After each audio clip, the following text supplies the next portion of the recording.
इस तरह के गड्ढे आप देखिए, ये जो गड्ढा है ये गड्ढा है और ये जंगल से जुड़ा हुआ है। उनको सब पता रहता है कि आईडी यहाँ लगी है, इसकी वायरिंग उतनी दूर गई है। उनको सब पता रहता है कि इस पुलिये के नीचे, जैसे पुलिया है, आपको पुलिया भी डेमो के तौर पर इस तरफ घुमा दें, ये पुलिया जैसे इस तरफ से, तो जो रोड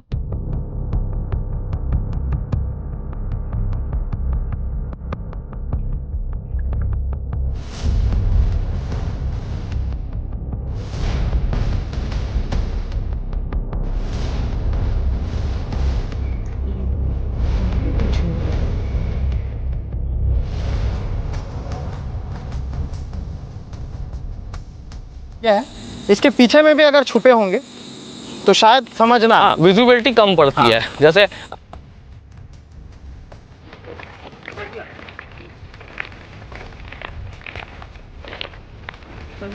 छत्तीसगढ़ धान का कटोरा जो लहूलुहान होकर फिर से एक बार नक्सलाइट जो हमला हुआ है, जो नक्सल हमला हुआ है दंतेवाड़ा के अरनपुर में, उसकी खबरें आप लगातार देख रहे होंगे, लगातार उसकी सुर्खियां आप देख रहे होंगे।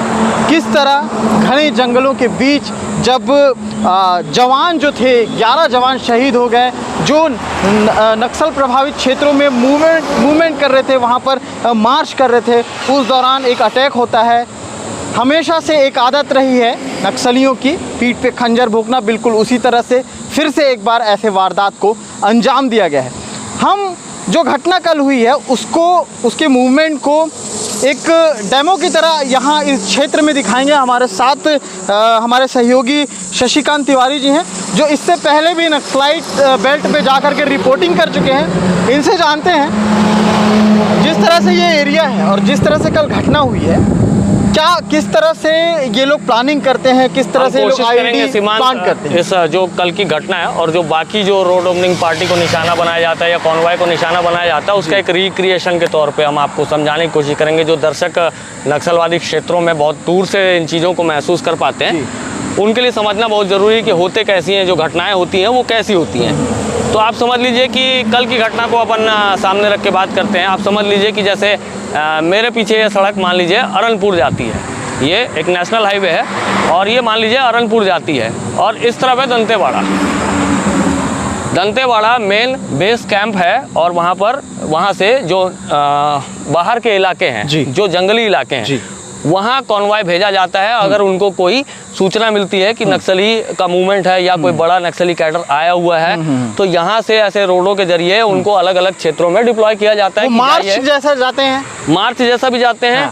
जंगलों के अंदर भी जो सूचना मिलती है वहाँ भी जाते हैं। बिल्कुल। तो साफ तौर पर जो नक्सलियों का मुखबिर तंत्र है बहुत मजबूत रहता है और उनको पता रहता है कि गाड़ियाँ इस तरफ गई हैं तो गाड़ियाँ इस तरफ से आएंगी भी।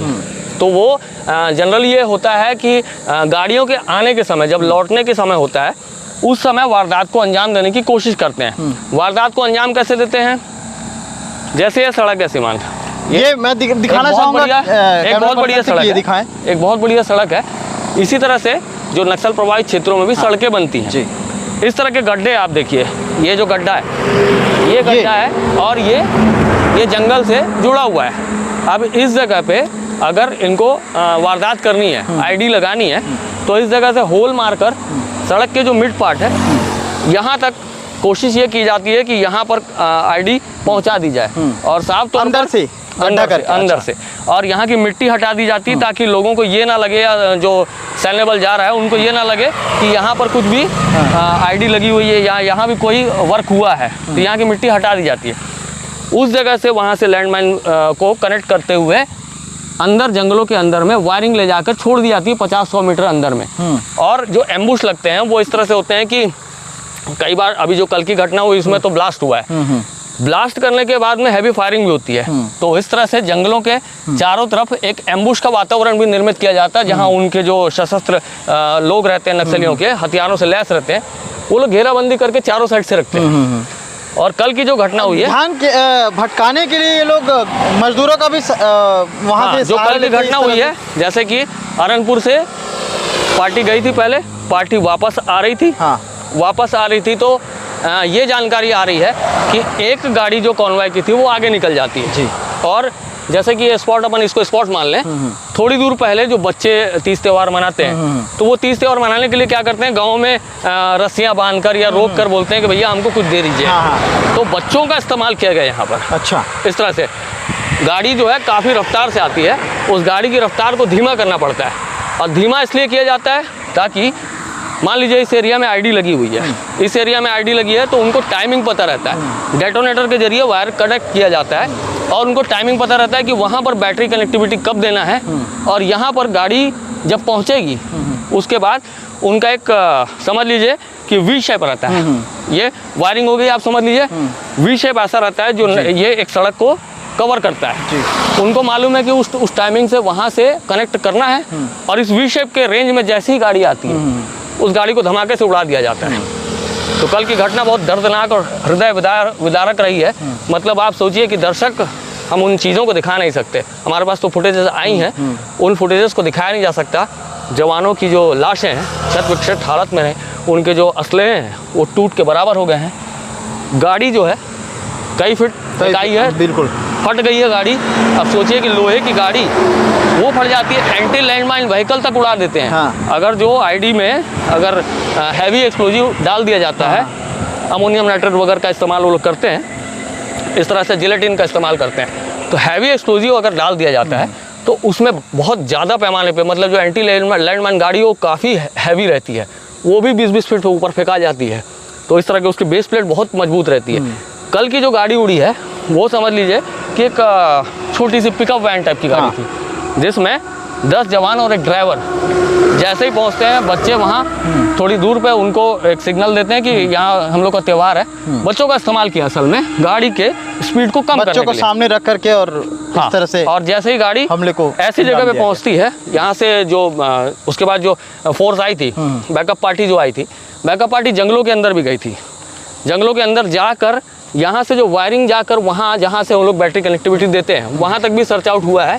करीब 70 या 100 मीटर का एरिया है, वहाँ से इसको करंट दिया जाता है। करंट देने के बाद इस तरह की घटना हुई है, बहुत दर्दनाक है। और जवानों की जो लाशें हैं उसको आप समझिए कि टुकड़ों में उठाया गया है। और इस पर सियासतदार जो रहते हैं, सियासत करने से बात नहीं आते, ये सबसे बड़ी दुख की बात है। नक्सलवाद का जो दंश है वो लगभग 1980s के दशक में छत्तीसगढ़ में आया था। उसके बाद से उन्होंने अपने आप को एक्सपेंड किया, और एक्सपेंड करने के बाद में आज ये कहते हैं कि नक्सलवादियों को COBs खोलते हैं। जो जवान है, COB का मतलब ये होता है कि आगे डोमिनेशन फोर्स बढ़ती जाती है। जैसे मान लीजिए यहाँ बेस कैंप है, बेस कैंप से 20 किलोमीटर 30 किलोमीटर आगे बढ़ के एक नया कैंप खुलता है, तो कैंप खोल करके उसको पीछे किया। नक्सलाइट जो मूवमेंट होती है, नक्सलाइट जो लीडर्स होते हैं, उनका जो खुफिया तंत्र रहता है बहुत मजबूत रहता है। लेकिन इंटेलिजेंसी जो होती है फोर्स की, जवानों की, उनको भी तो मूवमेंट के बारे में कोई जानकारी दी जाती होगी। देखिए, जवानों के साथ में दिक्कत ये है,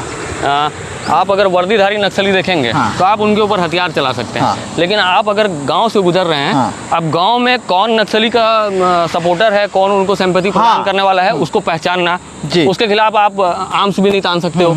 तो इस जगह भी ये हो जाता है कि उनको बहुत कुछ सोच समझ कर अपने जो काउंटर फायर करना रहता है वो सोच समझ के करना पड़ता है। इसलिए बहुत सारी दिक्कतें आती हैं कि जवान जो है मतलब फ्रंट पे जाके नहीं लड़ सकता। जवान अगर कैजुअल्टी कर बैठता है, मान लीजिए ग्रामीण पे गोली चला बैठता है, तो एक बहुत बड़ा मॉब निकलता है और जो कहता है कि जवानों के द्वारा ग्रामीणों का कत्लेआम हो रहा है, तो उस पर भी एक जो भीड़ है वो आक्रोशित होती है। तो साफ तौर पर ये जो बड़ी घटना हमने एक रिक्रिएशन करने की सोची थी। हमारे लिए खैर दंतेवाड़ा अभी बहुत दूर हो जाता है और हम पहुँचते भी तब तक भी बहुत देर हो जाती है। हमने कोशिश की कि फुटेजेस आ जाएँ और दर्शकों को ये फुटेजेस सबसे पहले हम घटने की जानकारी दे दें, फुटेजेस भी दिखा दें।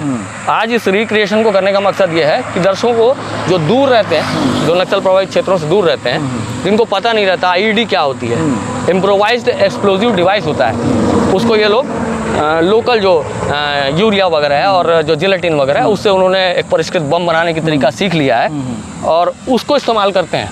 और 50 किलो का बैग, 100 किलो का बैग इस तरह से भरा जाता है। दूसरी एक बड़ी बात है, सड़कें बहुत चमाचम रहती हैं, लेकिन नक्सलवादी क्षेत्रों में सड़कों में कहाँ पर आईडी लगी है, कहाँ पर बम प्लांट किए गए हैं, ढेर सारे बम प्लांट किए जाते हैं। अब आप सोचिए कि इस एरिया में कोई अगर ठेकेदारी या ठेका लेता है, ठेके से सड़क बनवाता है, ठेकेदार बिना उनकी बातों को माने हुए हाँ। इस जगह पे काम नहीं कर सकता। भले ही बैकअप पार्टी फोर्स जो रहती है उनको सिक्योरिटी देती है रोड बनाने के समय, लेकिन ठेकेदारों को भी ये रहते हैं कि मतलब उनको अगर दबाव पूरा कहा जाता है कि आपको आईडी लगानी है यहाँ, तो सड़क निर्माण होते ही होते वो आईडी लग जाती है।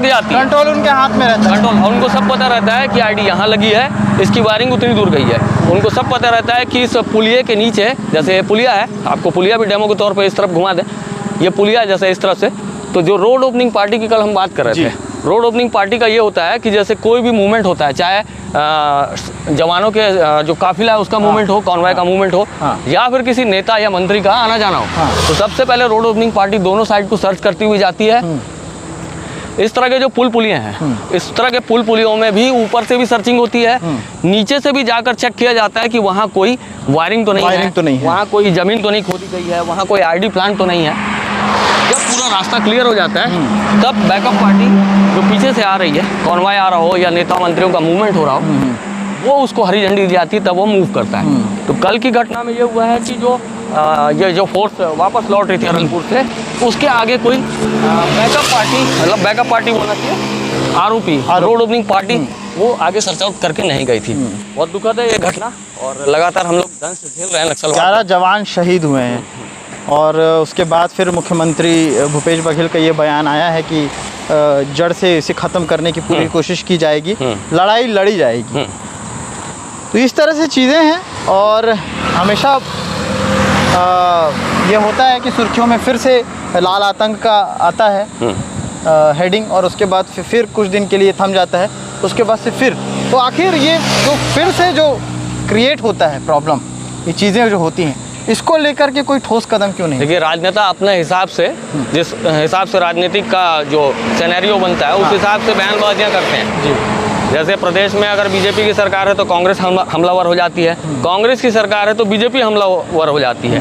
साफ तौर पर सरकारी तंत्र को ही दोष मढ़ दिया जाता है एक प्रकार से। लेकिन हाँ, सरकार है तो सरकार की जवाबदेही तय होना चाहिए, बिल्कुल, स्टेट की भी, और सेंट्रल जो है गृह मंत्री जी जैसे वादा करते हैं, वो भी एक जवाबदारी तय होनी चाहिए उसके ऊपर। और कुछ लोग जो बीजेपी के लोग थे, वो जैसे रमन सिंह जी थे, वो कहते थे कि नक्सलवाद आतंकवाद है। लेकिन भूपेश बघेल जी की सरकार आई, और उस सरकार के द्वारा ये कहा गया कि नक्सलियों से बात की जाएगी, बात करके उस चीज़ों के विषय का एक सार्थक हल निकालने की कोशिश की जाएगी। लेकिन ये है कि अब तक कोई बातचीत का पैमाना तय नहीं किया गया। अब इन सब का जो दंश है वो हमारे जवानों को आए दिन झेलना पड़ रहा है। एम्बुश की अपन बात कर रहे थे, तो ये तो आईडी एक्सप्लोड हुई है, आईडी का एक्सप्लोजन की बात हुई है। एम्बुश भी इसी तरह से लगाया जाता है, ब्लास्ट होता है, जैसे तो राजनांदगांव की घटना हुई थी, एसपी साहब जिसमें 24 साहब शहीद हुए थे, उसमें पहले ब्लास्ट करके गाड़ी उड़ाई गई। गाड़ी उड़ाने के बाद में यू शेप नक्सल एम्बुश था, पेड़ों के ऊपर नक्सली बैठे हुए थे, घात लगाए, जो पत्थर रहते हैं ऐसे किनारों पे पत्थर रहते हैं, उसमें एम्बुश लगाया हुआ था। जैसे ये जो एरिया है, मैं चाहूँगा कि कैमरे में दिखाएं, ये जो एरिया है, इसके पीछे में भी अगर छुपे होंगे तो शायद समझना, विजिबिलिटी कम पड़ती है। जैसे जवान जा रहे हैं तो उनको ज़्यादा से ज़्यादा ये सामने तक का दिखाई देगा, लेकिन अंदर से कोई हमें अगर देखना चाहे तो वो काफ़ी अंदर से देख सकता है, काफ़ी अंदर से देख सकता है, महसूस कर सकता है, और जो वारदात उन्हें करनी है वो कर सकता है। तो अब इस पर यही है कि हम लोगों का भी निवेदन है, और क्योंकि हम लोग एक पत्रकार हैं, पत्रकार घटनाक्रम को दिखाने के लिए कार्य करते हैं, तो हम लोगों ने सोचा कि आज आपको इस तरह से समझाया जाए कि नक्सलवाद का दंश कैसा होता है। ऐसे ग्राउंड पे जो तकलीफ़ें होती हैं, जो जवानों को देखना पड़ता है, उनके परिवारजन हैं, उन विषयों पे सोचा जाना चाहिए, गंभीर होना चाहिए। किसी का पिता होगा, कोई किसी भाई का होगा, कोई भाई का बहन का भाई होगा, किसी का बेटा होगा, तो इन विषयों के अब निर्णय निकालने का वक्त आ चुका है, सरकारों को ध्यान देना चाहिए। तो आगे इस खबर पे क्या अपडेट रहेगी, हम लगातार आपको दिखाते रहेंगे, क्या बयान होते हैं वो भी आपको सुनाते रहेंगे। शुक्रिया। घटना बहुत हृदय विदारक है, और जवानों की शहादत भी है।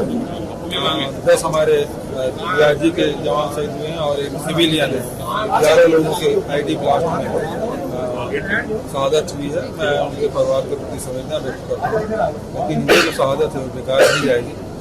लगातार जो नक्सलियों पर दबाव हम लोग डाल रहे हैं, और उसके कारण से बखलाफ इस प्रकार से हैराना हो सकती है, और नक्सलवाद जड़ से हम लोग खत्म करेंगे, ये हमारे साथ। अमित शाह से भी बात हुई, अमित शाह जी से, अभी खड़गे साहब से